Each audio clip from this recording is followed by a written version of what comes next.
पनिया भराई हम घूमी घर अंगनवा बिना हो कृष्णा के नीक लागे ना भवनवा बिना हो कृष्णा के। चिट्ठिया पर चिट्ठी लिखी मोटर भेजइब बोलाई लेबना श्री कृष्ण के भवनवा बोलाई लेबना श्री कृष्ण के भवनवा बोलाई लेबना। चिट्ठिया बाचत कृष्णा मने मुसुकइला के तना राधिका तू ही लिखेलू वियोगवा के तना राधिका तू ही करेलू वियोगवा के तना राधिका। जेवना बनाई हम घूमी घर अंगनवा बिना हो कृष्णा के नीक लागे ना भवनवा बिना हो कृष्णा के नीक लागे ना भवनवा बिना हो कृष्णा के।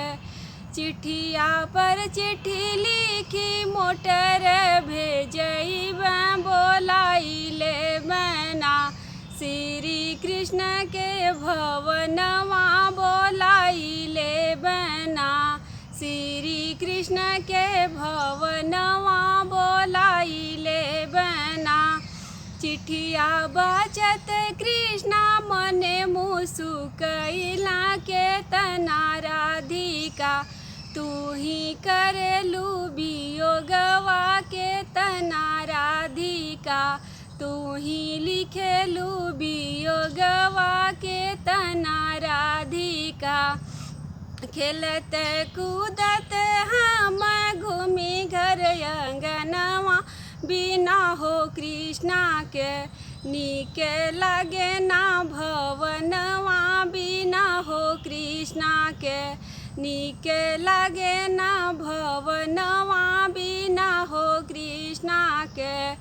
चिट्ठिया पर चिट्ठी लिखी मोटर भेजइब बोलाई लेबना श्री कृष्ण के भवनवा बोलाई लेबना।